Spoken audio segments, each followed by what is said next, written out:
a partir del 2024, ¿okay? 4 de cada 5 empleos que generó la economía en ese periodo fueron informales y el otro fue un funcionario al que financiamos con plata prestada. Nosotros nos endeudamos en ese periodo de tiempo, desde 2012 al 2024, a razón de 3.300 millones por año, 5 veces más que el ritmo de endeudamiento que tuvimos en el 2004-2012. Nosotros no hemos excluido a los jóvenes del mercado laboral, los hemos expulsado del mercado laboral. Hemos creado una economía hostil hacia los jóvenes cuando tomamos la decisión como país, entre comillas, de que la equidad... Está con nosotros el director de El Capital Financiero, don Hitler Cigarrista, quien ha tomado posiciones en algún lugar seguro del país. ¿Cómo estás, Hitler?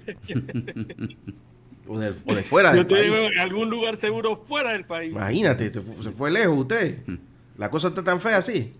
No, yo estoy en Bogotá. Como tú sabes, yo soy presidente de la Asociación de Fumadores y Familiares por un Panamá Libre de Humo y fuimos invitados a participar en un encuentro internacional sobre reducción de daños a la salud que se está realizando aquí en Bogotá, en el Ágora, un centro de convenciones muy bonito, ¿eh? En pleno centro de Bogotá, muy cerca de Colferias. Y bueno, aquí vamos a escuchar y aprender. Hay especialistas de todo tipo, médicos, abogados, psicólogos, psiquiatras, enfermeras especializadas en temas de salud, sociólogos, economistas, y la verdad que bueno, estamos tratando de aprender lo más posible para hacer la lucha para la reducción de daños por tabaquismo en Panamá, que es lo que a nosotros nos compete. Pero desde aquí, te comento, Guillermo, que hemos estado haciendo algunas publicaciones en Capital Financiero muy interesantes, y una de ellas fue precisamente un artículo que nos hizo llegar el amigo René Quevedo, el invitado que tenemos hoy en el segmento El Capital Financiero en Radio Anco. Y René nos hablaba de los ninis, Guillermo, los jóvenes que ni trabajan ni estudian, ninis, por eso le dicen ninis. Y lo que nos dice René en su artículo, muy sesudo, como dicen, tú sabes, esa palabra vieja. Sí, palabra antigua. Un análisis muy sesudo. Palabra antigua. Sí, pero en válida, su análisis válida. muy sesudo, lo que nos dice René es que los ninis están creciendo, Guillermo. Uno pensaría que una economía como la de Panamá, que está creció el año pasado 2.9% y que se espera que este año, según el Fondo Monetario Internacional, crezca al orden del 4 o 5%, no tuviese el problema de los ninis tan grave como lo tenemos. Pero para eso vamos a permitirle a nuestro invitado René Quevedo, asesor empresarial, que nos comente cuál es la situación. Don René, buen día. Buenos días, Guillermo. Buenos días, Hitler. Como siempre, un placer estar acá. Efectivamente, creo que con todo lo que se está viviendo en este momento, sí, los ninis son lamentablemente, pues, han sido estigmatizados, ¿no? Vamos a empezar por ahí. Hay una estigmatización mediática de los ninis, pero básicamente eso sale de una ecuación matemática sencilla. Población total menos población ocupada menos población que asiste a un centro de enseñanza es igual a la población que no trabaja ni estudia. Entonces, ahora, hay una situación interesante que ha ocurrido y quiero hacer una reflexión, sobre todo con todo este tema de la huelga y todo este asunto. Y es una pregunta filosófica, o sea, ¿cuál ha sido el costo-beneficio de la inversión en educación? ¿Okay? Miren, en los últimos 20 años, nosotros ampliamos el canal, quintuplicamos el tamaño de la economía, sextuplicamos la deuda externa, generamos 711,000 nuevos empleos y gastamos más de 38 mil millones de dólares en educación. Sin embargo, los jóvenes de 15 a 29 años, que por allá por el 2004-2009 eran de cada 4 nuevos empleos que generaba la economía, hoy no tienen participación en la expansión del empleo. De hecho, en los últimos 5 años, más de 10.500 jóvenes perdieron sus trabajos. Esto comenzó, hay un antes y un después. El año clave fue el 2012. Entre el 2004 y el 2012, 4 de cada 5 nuevos empleos que generaba la economía fueron asalariados del sector privado, paréntesis, cotizantes, paréntesis, empleos formales. La deuda externa en aquel momento creció a razón de 654 millones de dólares por año por 8 años. ¿Okay? ¿Qué ocurrió? A partir del 2012-2024, ¿okay? 4 de cada 5 empleos que generó la economía en ese periodo fueron informales. Y el otro fue un funcionario al que financiamos con plata prestada. Nosotros nos endeudamos en ese periodo de tiempo, desde 2012 al 2024, a razón de 3.300 millones por año, 5 veces más que el ritmo de endeudamiento que tuvimos en el 2004-2012. Nosotros no hemos excluido a los jóvenes del mercado laboral, los hemos expulsado del mercado laboral. Hemos creado una economía hostil hacia los jóvenes cuando tomamos la decisión como país, entre comillas, de que la equidad social y la justicia social no la íbamos a lograr a través de la confianza, la inversión y el empleo, sino aumentando el gasto público con plata prestada. De hecho, en los últimos 12 años, la exclusividad de la generación de empleo formal ha estado en el gobierno, y así como los mayores aumentos salariales. ¿Okay?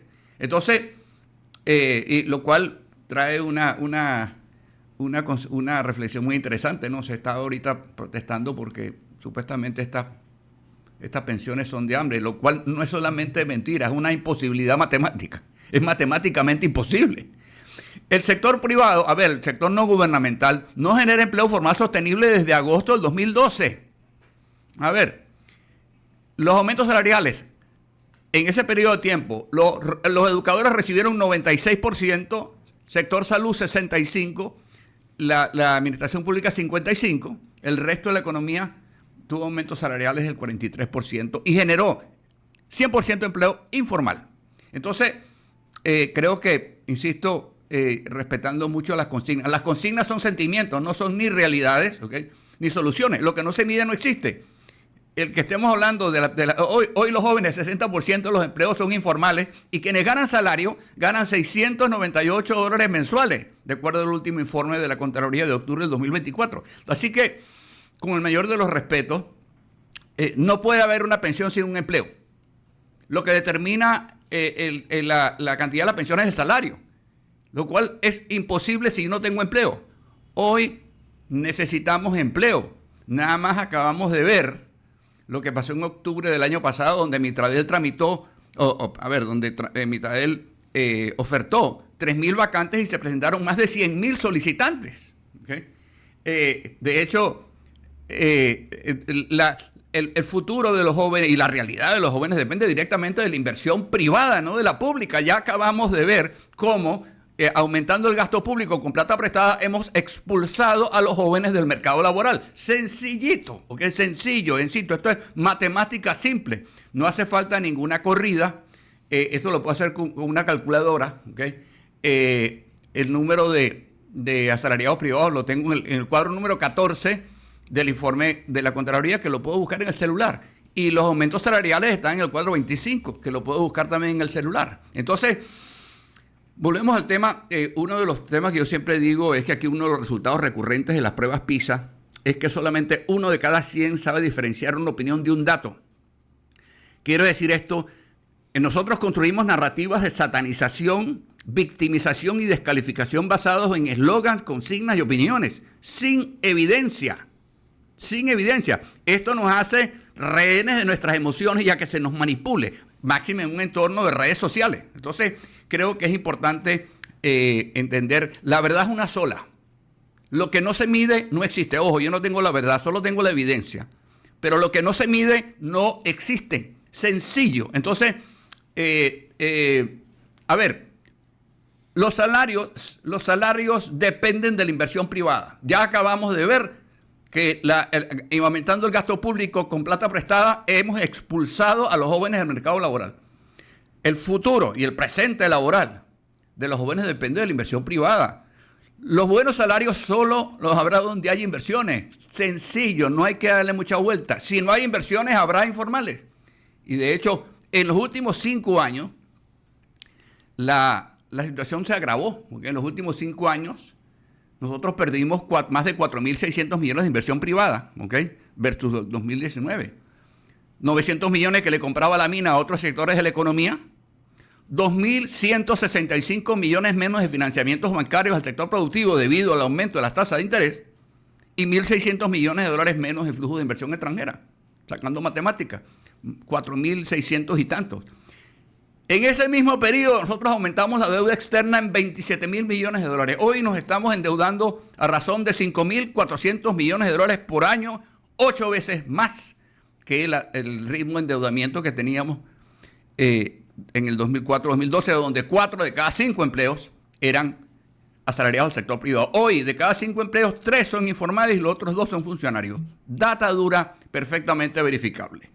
Entonces, insisto, con el mayor de los respetos a las opiniones, porque obviamente sí, el costo de la vida ha aumentado, etcétera, pero las consignas y los eslogans no van a agregar ni $1 a la economía, ni generar un solo empleo. Lo que no se mide no existe, ¿ok?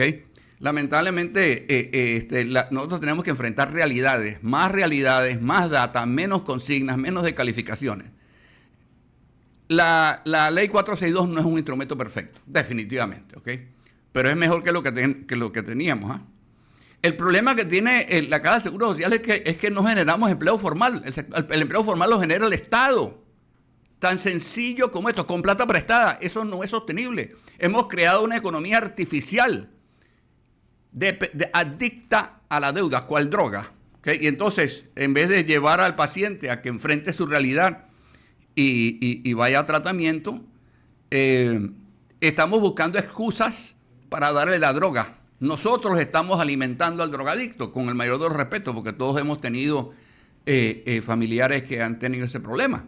Estamos viviendo la realidad del drogadicto. No estamos viviendo de lo que ganamos, sino lo que le cargamos la tarjeta de crédito. Entonces, y lamentablemente los jóvenes son las principales víctimas. Y tienen toda la razón de que no encuentran empleo, porque no hay inversión privada. Nos volamos.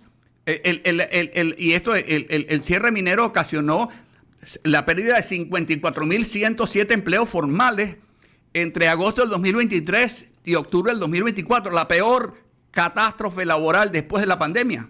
¿Okay? Entonces, y lamentablemente los jóvenes fueron los principales perjudicados, particularmente las jóvenes. Mire, se hablaba de que, pues bueno, el cierre de la mina, pues nada más iba a ocasionar la pérdida de 6.000 empleos y que el turismo iba a reemplazar esos empleos. El turismo generó 2.269 nuevos empleos con un salario promedio de $668 mensuales, $66 menos que el salario promedio en la economía.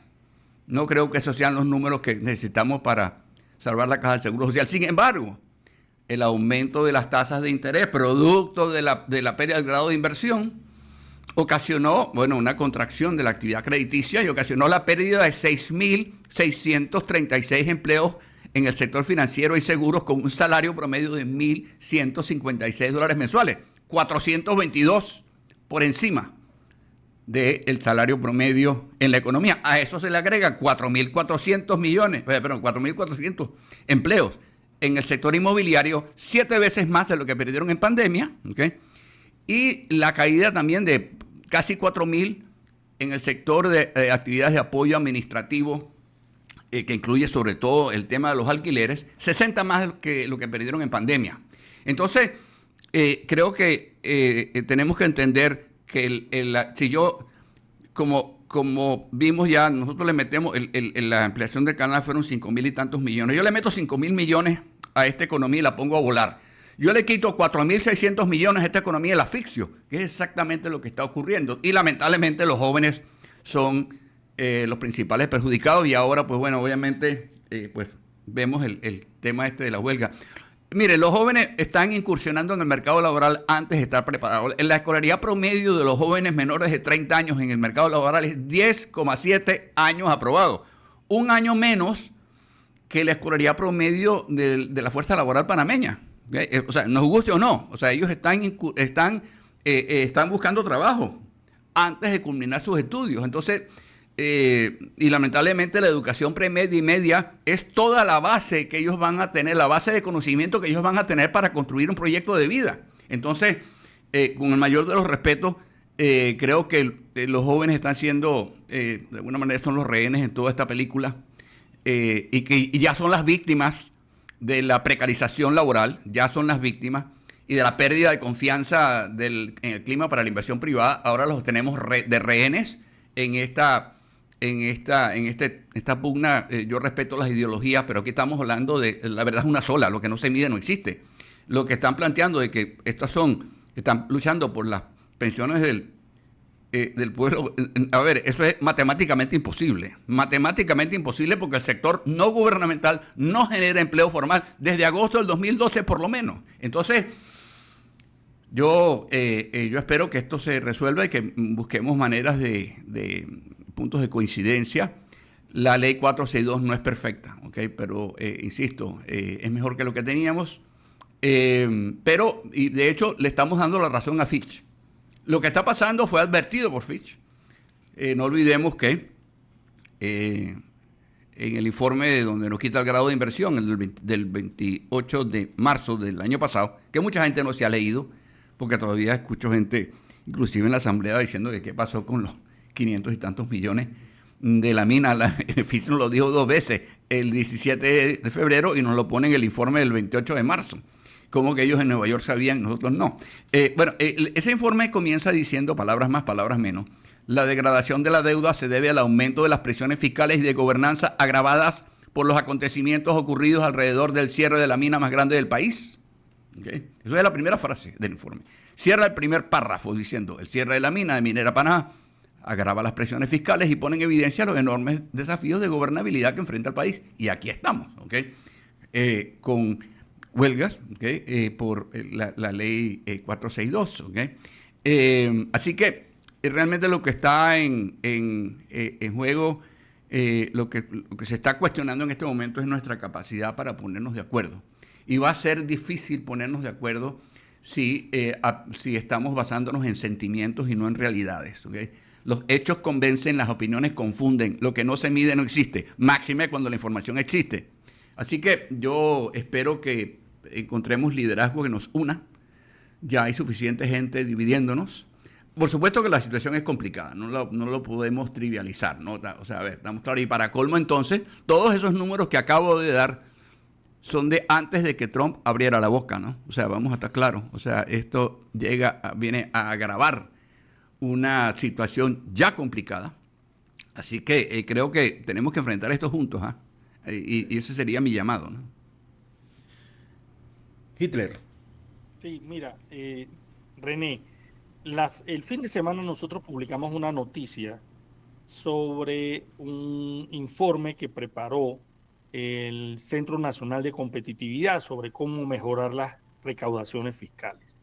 Y te comento lo siguiente: la lista de temas a abordar para poder mejorar las recaudaciones fiscales incluye, los problemas que tenemos son los siguientes, según el CNC, el Centro Nacional de Competitividad: elevada dependencia de fuentes de ingresos ajenas a los tributarios, o sea, créditos. Tú lo has mencionado. 25.000 millones nos fumigamos en 5 años. Eso no tiene explicación. Reducida proporción de contribuyentes dentro del sistema fiscal, o sea que hay mucha gente que no está dentro del sistema fiscal, no está en el radar de la DGI. Altos niveles de evasión fiscal, y aquí viene el dato que me impactó mucho: dice, incremento de la informalidad en la economía, tanto laboral como a nivel de las micro y pequeñas empresas. O sea, hey, este tema nos está afectando.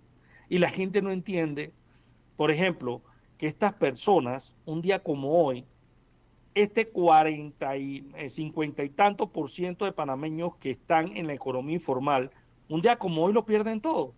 Un día de huelga donde no hay movimiento, donde las cosas se paralizan, esas personas, muchos no van a tener que llevar a su casa para comer, me explico. Es difícil, y entonces tú dices que estás defendiendo a esa población, pero es difícil entender que esa es la población que realmente termina afectada con esto, René. Sí, bueno, si nosotros vemos lo que ha pasado en los últimos 12 años, 2012-2024, citando las cifras del INEC, se perdieron 24.000 asalariados del sector privado, se agregaron 63.000 funcionarios y 264.000 informales. Esto quiere decir que cada trabajador asalariado que perdió su empleo en esos 12 años fue reemplazado en la economía por 3 funcionarios y 10 informales. El proceso de precarización y estatización del empleo más salvaje que hemos tenido en la historia. El problema es que solo el 18% de los informales cotiza. ¿Por qué? Porque cotizar como independiente es más difícil que pellizcar un vidrio. Ahora, aclaremos quién es el informal, porque hay una estigmatización mediática, así como con los ninis. ¿Okay? A ver, hay un informe del MEF de septiembre del 2015 llamado El trabajo informal en Panamá, donde plantea los criterios de la Organización Internacional del Trabajo con respecto a qué es el trabajo informal. En la página 10 dice, ¿quiénes son los informales? 1, los empleados que no tienen contrato laboral, empleados privados. 2, los independientes aunque coticen a la Caja de Seguro Social y paguen impuestos. Yo soy informal, ¿ok? 3, los patronos con menos de 5 trabajadores. 4, las empleadas domésticas. Y 5, los trabajadores familiares. Ese colectivo ha sido, es y seguirá siendo el motor del empleo, porque por los próximos 5 años, la mayoría, por no decir todos, los empleos que va a generar esta economía seguirán siendo informales. ¿Okay?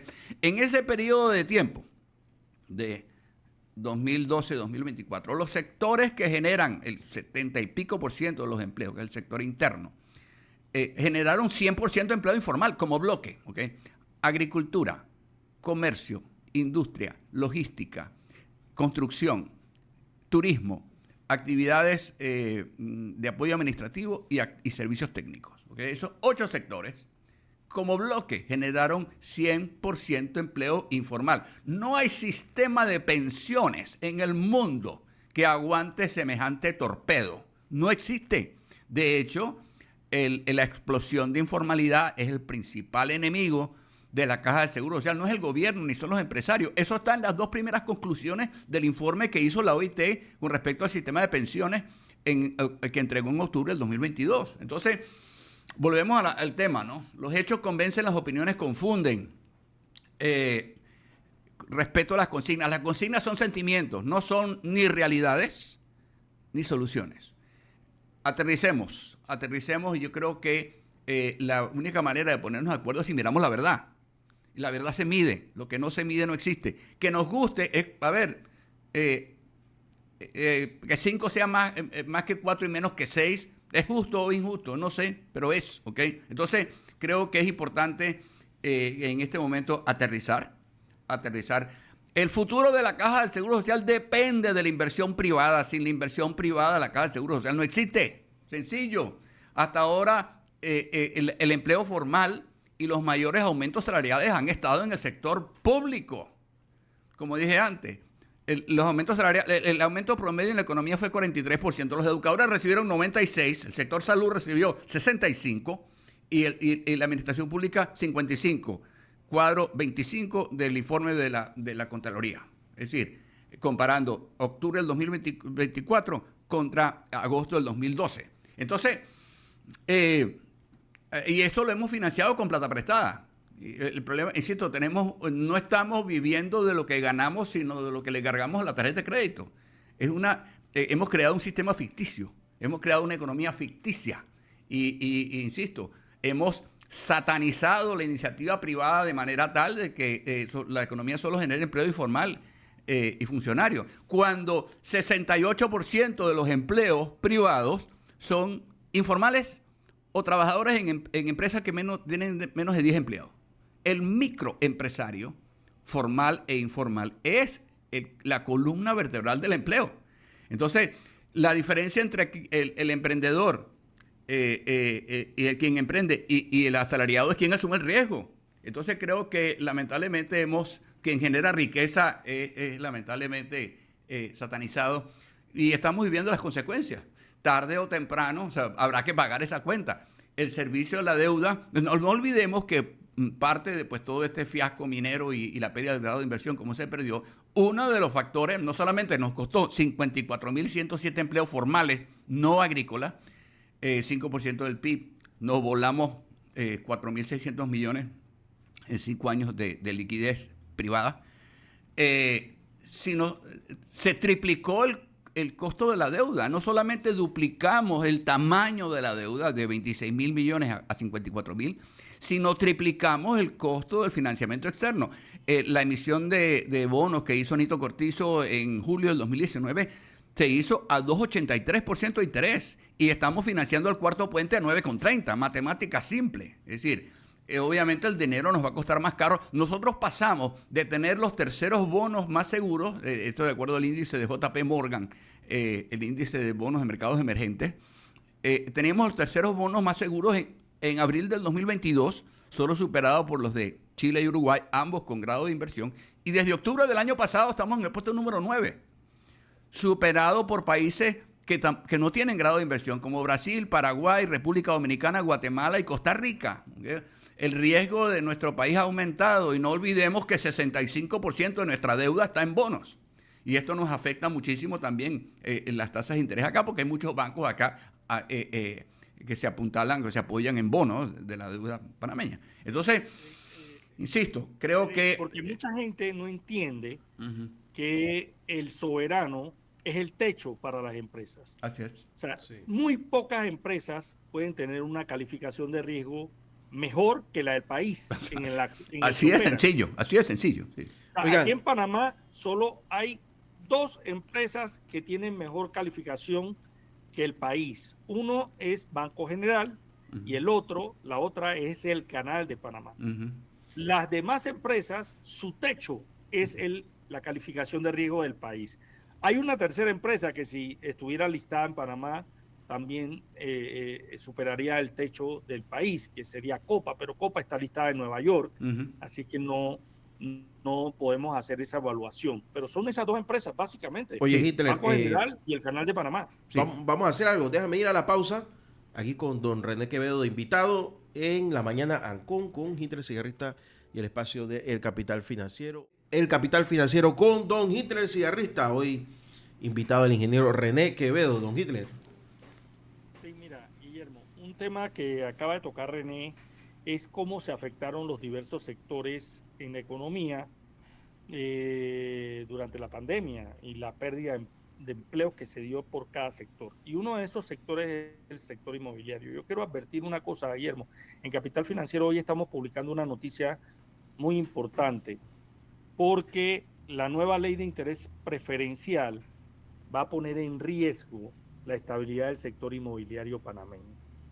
Y ustedes dirán, bueno, ¿por qué esto? Si tanto se pidió renovar la ley de interés preferencial, establecer parámetros para que se renovara, se pudieran acceder al crédito, porque yo quiero que tú sepas que esta ley perdió vigencia y durante prácticamente el último semestre de 2024 se paralizaron los préstamos hipotecarios en el país. Mucha gente que tenía préstamos aprobados o estaba en trámite no pudo calificar para los préstamos hipotecarios porque la ley no estaba vigente y no se podía recibir interés preferencial. Se estableció una ley y todo el mundo, el presidente la sancionó con bombos y platillos allá en la Feria de Azuero. Se ha abanicado mucho los beneficios que trae la ley, pero lo que no se ha dicho, Guillermo, es que esta ley derogó el artículo 4 de la ley número 106 de 1974, que exoneraba a los promotores inmobiliarios del pago del 2% correspondiente al impuesto de transferencia de bienes inmuebles ITBI, lo que equivale a aplicar un nuevo impuesto. Esta medida, que se incluyó en la ley sin haber sido consultada, Guillermo, o sea, los sectores, la Cámara Panameña de la Construcción, ACOBIR, todos los sectores que tienen que ver con el tema de la vivienda, acudieron al primer debate, participaron en la discusión de la ley, se consensuaron cosas, pero resulta que después de consensuada la ley, se mete este cují, como decimos en panameño, ¿no? Y este elemento lo que hace es que se elimina la exoneración, pero esa exoneración lo que hacía era hacer más económico el traspaso de las viviendas al consumidor final, ¿no? Este pago del 2% que se está exonerando del impuesto de transferencia de bienes inmuebles se suma a una tasa de 2.5% del impuesto sobre la renta que ya pagan los promotores, elevando en un 80% del total de las tasas impositivas aplicables a la transferencia de los inmuebles a los compradores finales. Un costo que afectará, Guillermo, negativamente al mercado inmobiliario, que ya venía golpeado, como lo ha dicho René, que ya venía golpeado desde el vencimiento de la ley de intereses preferenciales y la decisión de la actual administración de no renovar el bono solidario de vivienda. Tú sabes que aquí había un bono solidario de vivienda que le daba a los compradores de su primera vivienda un apoyo de $10,000 para la compra de vivienda. Bueno, eso simplemente no se renovó y todo eso afectó al mercado inmobiliario, porque cada vez que tú cambias algo, afecta al mercado inmobiliario. Ahora, esto va a ser grave, Guillermo. Nosotros lo estamos publicando hoy y esperamos la reacción de los gremios del sector, porque sinceramente, Guillermo, una de las cosas que a mí me preocupa es que se toman medidas de este tipo inconsultas. Los políticos toman medidas inconsultas y al final el impacto económico es muy grande. Y yo me imagino que René nos puede conversar también, por ejemplo, de cómo este tipo de medidas inconsultas que no se consensúan con los sectores afectados pueden terminar en una situación crítica para la economía del país y para el empleo, que es lo que más preocupa, el empleo formal. Sí, efectivamente. Bueno, lo hemos visto, ¿no? Nosotros en los últimos 12 años, como dije antes, hemos tratado de buscar equidad social aumentando el gasto público con plata prestada. Lo que ha hecho esto es que el gobierno ha estado interviniendo artificialmente en el mercado laboral a través de subsidios y contrataciones en la planilla estatal con plata prestada. Esto ha disminuido, obviamente, la confianza y la capacidad de la economía para generar empleo.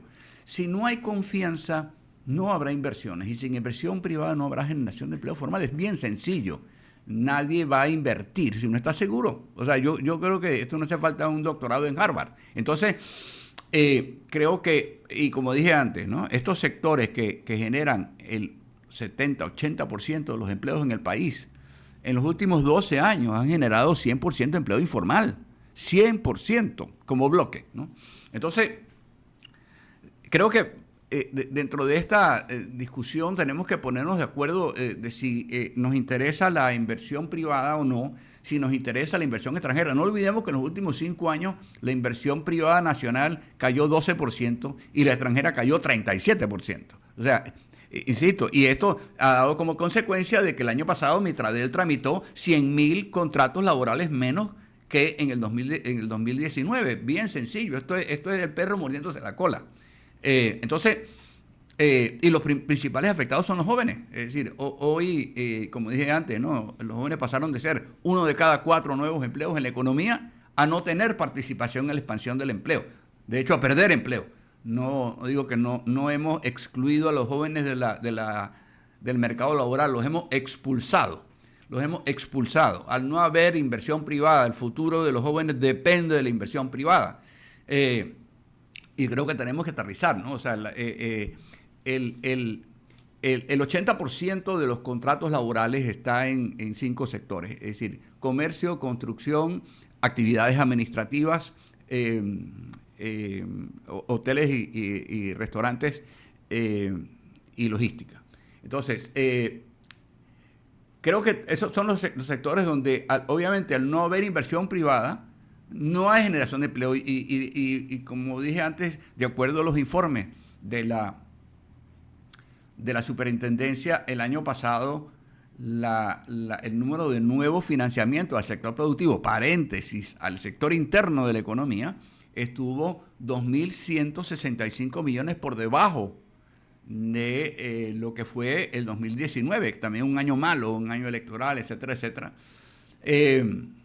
Bueno, en los 2 primeros meses de este año marchamos 20% por debajo del 2019, así que las perspectivas, digamos, de nuevos contratos laborales, de hecho, en los 2 primeros meses llevamos el mismo promedio de contratos laborales mensual que tuvimos el año pasado. Entonces, necesitamos crear confianza. Necesitamos, si yo no confío que me va a ir bien en un negocio, ni que me regalen la plata. Entonces, efectivamente, sí. Una de las cosas que me preocupa, por ejemplo, de lo que tú has comentado y que está en el artículo que publicamos ayer en el Capital Financiero. Si alguien quiere leerlo, allí está. Vaya a la página www.elcapitalfinanciero.com y puede leer el artículo de René Quevedo. Una de las cosas que me preocupa es el tema de la formación laboral de los jóvenes. Sí. Me preocupa por varias razones. La primera es que evidentemente no estamos formando el recurso humano que necesitamos, sí, con la capacidad de conocimiento, con la cantidad y calidad de conocimiento que requiere el mercado laboral. Y esto puede terminar en que los jóvenes panameños van a laborar en empleos mal remunerados y vamos a tener que traer mano de obra calificada de otros países para los trabajos mejor remunerados. Y el otro tema es que no hay una debida orientación hacia el mercado laboral. Mira, el país invirtió millones en el ICSE, en el Instituto Superior Especializado. Ahí está esas infraestructuras en Tocumen, subutilizadas. Y hay demandas laborales importantes en diferentes áreas. Por ejemplo, en el área de ciberseguridad se estima que en los próximos 5 años se van a necesitar más de 25,000 personas. El ICSE tiene los cursos, pero no hay gente, porque los jóvenes no están terminando la secundaria, como tú nos dices, René. Sí. Entonces da la impresión de que aquí ni a los dirigentes sindicales, ni a los gremios docentes, ni al gobierno nacional, ni al Ministerio de Trabajo, ni a nadie le preocupa la situación de los jóvenes. Y esto nos puede explotar en la cara a muy corto plazo. Bueno, sí, yo digo que ya explotó. Es decir, a ver, la escolaridad promedio de nuestros jóvenes de 15 a 29 años que están trabajando es de 10,7 años aprobados. O sea, no llegan a la secundaria. Eso es un año menos que la escolaridad promedio de la fuerza laboral panameña, que es 11,7. Ahora, este fenómeno no es nuevo, ¿eh? Ya hubo un informe del Banco Mundial de julio del 2012 llamado Mejores Empleos en Panamá, el rol del capital humano, donde justamente señalaba este fenómeno. Los jóvenes están, por necesidades económicas, incursionando en el mercado laboral antes de finalizar o completar su educación. ¿Okay? Ahora, un tema importante, que dicho sea de paso, para valga el comercial, el artículo se llama Aumentaron y seguirán aumentando los ninis, el artículo de Capital Financiero. Pero otro dato interesante, tenemos un sistema educativo divorciado de la realidad laboral del país. Traigo este dato a colación basándome estrictamente en los informes de la Contraloría. Entre el 2024 y el 2012, donde 4 de cada nuevos empleos que generó la economía eran asalariados del sector privado, asalariados de la empresa privada, ¿ok? 2 de cada 3 profesionales universitarios que graduaron en nuestras universidades y encontraron empleo. 2 de cada 3. Nosotros graduamos aproximadamente unos 30,000 profesionales por año. ¿Okay? En esa época, en ese periodo de tiempo, 2 de cada 3 encontraron empleo en ese periodo. Del 2012 para acá, solo 1/3 de los profesionales universitarios de quienes se gradúan en nuestras universidades encuentran empleo. Data dura, ¿ok? Es decir, nuestro sistema educativo está divorciado de la realidad laboral del país porque nuestro sistema educativo y el sector productivo no se hablan. Entonces, creo que es importante que entendamos, y le hemos metido, el Estado le ha metido en los últimos 20 años 38,000 millones de dólares a la educación. Entonces, insisto, mal puedo yo saber lo que usted quiere o lo que usted necesita si yo no le hablo. Entonces, creo que es importante afinar, alinear. No es un tema de recursos, ¿ah? ¿Okay? Es un tema de pertinencia. Estamos formando a nuestros jóvenes en capacidades y competencias por las cuales el sector productivo no está dispuesto a pagar. Sencillo. Entonces, creo, y de hecho, y lo digo también como profesor universitario, ¿no? Es decir, nuestras universidades están bailando la canción anterior. Mira, en el 2018, antes de la pandemia, nuestras universidades graduaron a 32,709 profesionales. 32,709 profesionales. Eso está en un informe de la Contraloría. Pero solamente 1,957 encontraron empleo en el 2019, antes de la pandemia, menos del 6%. Entonces, creo que, insisto, si nosotros no alineamos y no sentamos y alineamos la oferta formativa a lo que requiere el sector productivo, seguiremos tirándole plata a la educación, ¿ok? Y seguirá, no seguirá siendo una plataforma para la inclusión social de nuestros jóvenes y mucho menos la movilidad laboral, la movilidad salarial. Entonces, ¿sabes lo triste, René? Sí. Lo triste es que hay sectores de la economía panameña que ya están resintiendo la falta de mano de obra que releve a los trabajadores que hoy están laborando. Voy a mencionar algunos. En el sector industrial, que es uno de los sectores más estables y mejor pagados del país. La gente no lo sabe, pero en la industria hay gente que hace carrera. Entra en un nivel muy bajo y va progresando porque te van formando y llegas a ser supervisor, gerente de planta, gerente. O sea, nosotros, Guillermo y yo estuvimos en la planta de Melo y nos tocó conversar con trabajadores que están a cargo, por ejemplo, de la seguridad alimentaria o que están a cargo del almacén, que son los jefes de departamentos y que son gente que entró en el nivel más bajo de la estructura. Así es. Pero fueron formados por la empresa en la medida que avanzaba. En la industria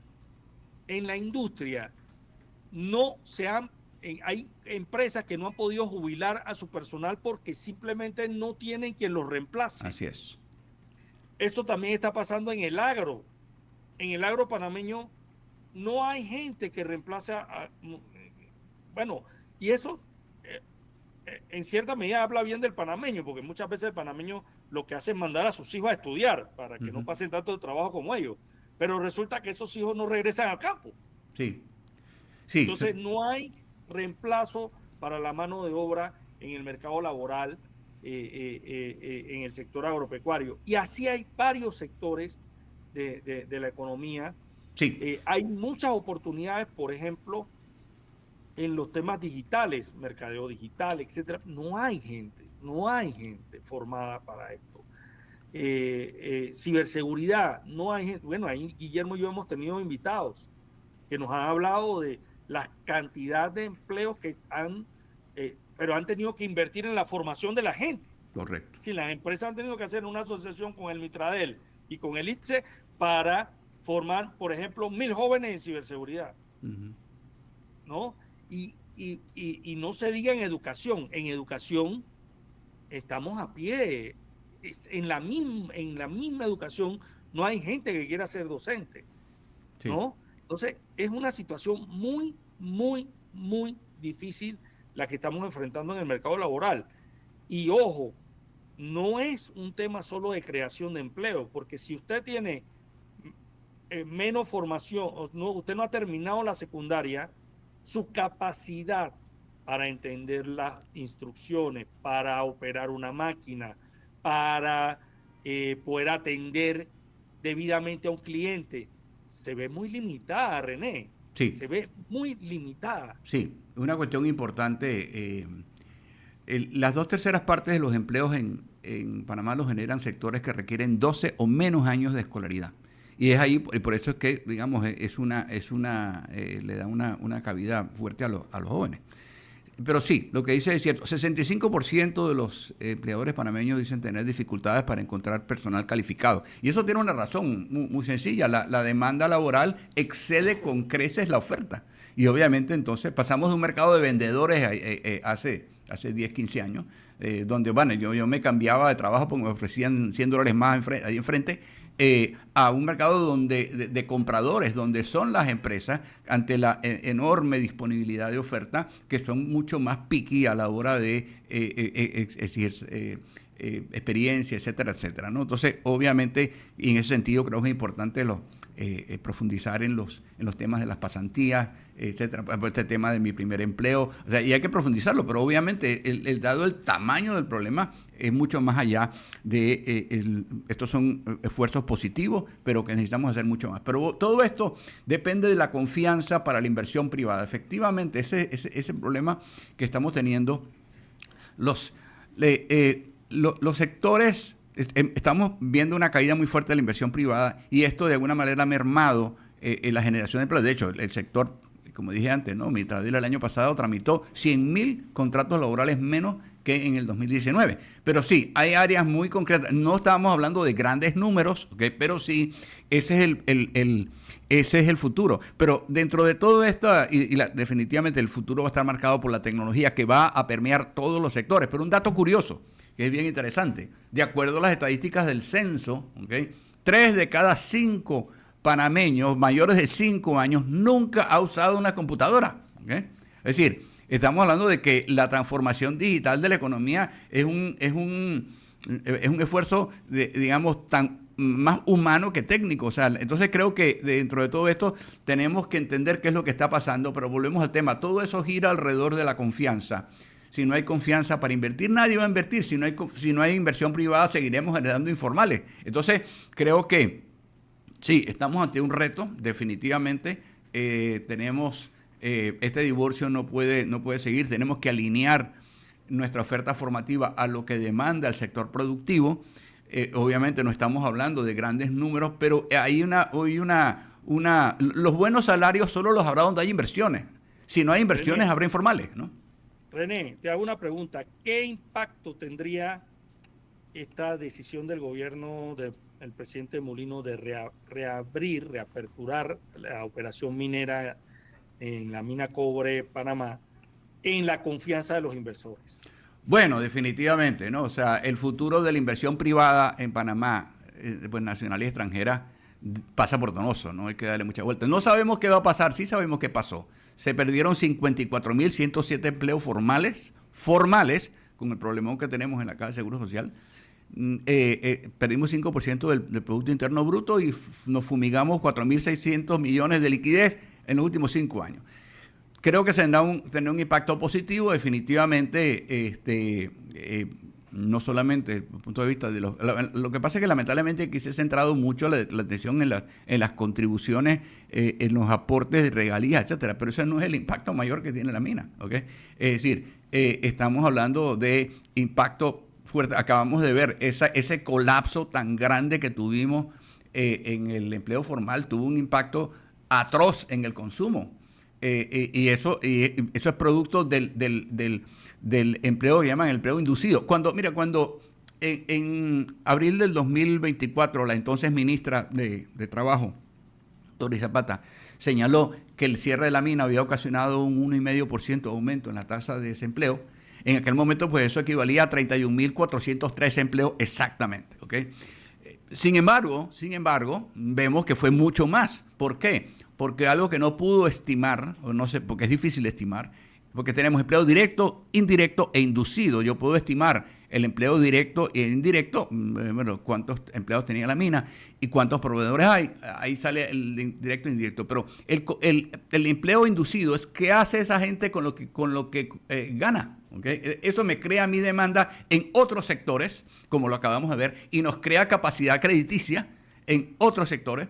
Y es realmente ahí tenemos la diferencia entre los 31.000, ¿okay? Y los 54.000, el empleo inducido. Yo te puedo comentar algo, René. Yo estoy en Bogotá y he tenido la oportunidad de ir a varios centros comerciales y a un área comercial, un área céntrica de Bogotá.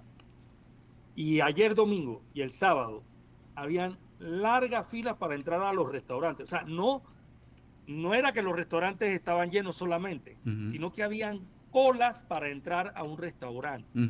O sea, eso tú no lo ves hoy en Panamá. No. Entonces, un centro comercial abarrotado de gente. Yo te puedo decir, yo tuve la oportunidad de ver el partido de fútbol en un restaurante aquí en la localidad, llenísimo. Había problemas con el internet, nos movimos a un centro comercial, el partido entre el Barcelona y el Real Madrid, lo pude ver allí. Después nos movimos a un centro comercial y no encontramos silla en ningún restaurante. No había. Tuve que verlo parado en la pantalla de un restaurante, desde afuera del restaurante, porque no había. Y el centro comercial estaba lleno. Y hay que decirlo, o sea, el salario base de Colombia es muy inferior al de Panamá. Sí. Entonces algo está mal en la economía panameña. Algo no está funcionando. Sí, hay una severa contracción del consumo y es importante que aterricemos, ¿no? A ver, yo no puedo darle respuestas pasionales a problemas matemáticos. Hay una contracción muy fuerte del consumo.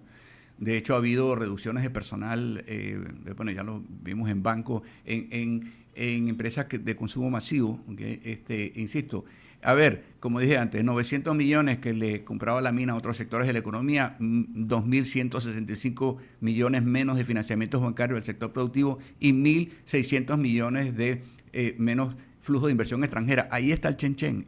Ahí está el chen-chen. Es decir, obviamente, tú le metes 5.000 millones de dólares a esta economía, como vimos en el canal, y la pones a volar. Tú le quitas 4.600 y la asfixia, y es lo que está ocurriendo. Entonces, creo que es algo que tenemos que entender, que eso solo se va a resolver. Yo no veo a corto plazo pues la recuperación de estas compras de la mina a otros sectores de la economía. Pues bueno, obviamente el presidente habla de que va a encontrar una solución de aquí a diciembre. Tampoco veo la recuperación de los flujos de inversión extranjera a corto plazo. Tenemos que centrarnos en el sector interno de la economía que se mide por los financiamientos bancarios al sector productivo. Pero insisto, si yo no confío de que me va a ir bien ni que me regalen la plata. Así que, y como dije antes, entre enero y febrero relativo al 2019 marchamos 20% por debajo. Así que esto pues me da a mí una idea de que quizás obviamente también estamos viviendo un alto nivel de incertidumbre. El peor enemigo de la inversión privada es la incertidumbre y en consecuencia el peor enemigo del empleo es la incertidumbre. Y a todo esto, René, hay que sumarle la incertidumbre que genera el señor Trump.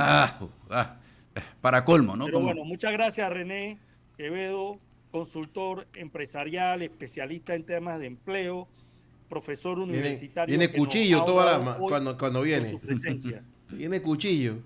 Sí, señor. Oye, quédate ahí porque escucha lo que voy a leer. Se fue la luz desde hace 3 horas. En España y Portugal. Ahora mismo tienen problemas para levantar el sistema en Andalucía, Madrid, Navarra, Málaga, Asturias, León. Y ya hay algunas ciudades del sur y del norte que han logrado levantar, pero en Madrid y otras ciudades, dice Red Eléctrica, que calcula que necesitarán entre 6 y 8 horas para recuperar todo el suministro. O sea que el apagón comenzó con una oscilación fuerte del flujo de potencia de red. Sin ser especialista en el tema eléctrico, pero es un tema que me toca trabajar en Capital Financiero, te puedo advertir lo siguiente. España ha apostado mucho a la energía renovable, solar, eólica. El problema es que cuando se cae el sistema, tú necesitas plantas que tengan potencia firme. Esas termoeléctricas a base de gas, a base de diésel, etcétera. O en el caso de nosotros que tenemos grandes hidroeléctricas. ellos no las tienen. Claro. Entonces, para ellos es un problema. No, y apagaron las nucleares, lo que tenían, y no solamente Portugal se afectó, sino también parte de Francia. Así de golpe, así de fuerte es el golpe. Oye, Hitler, muchísimas gracias. Te mando un gran abrazo. Chao, Hasta luego. Hasta luego. Hitler Cigarrista con nosotros aquí en en la mañana con el Capital Financiero con don René Quevedo, que le agradecemos que haya venido también.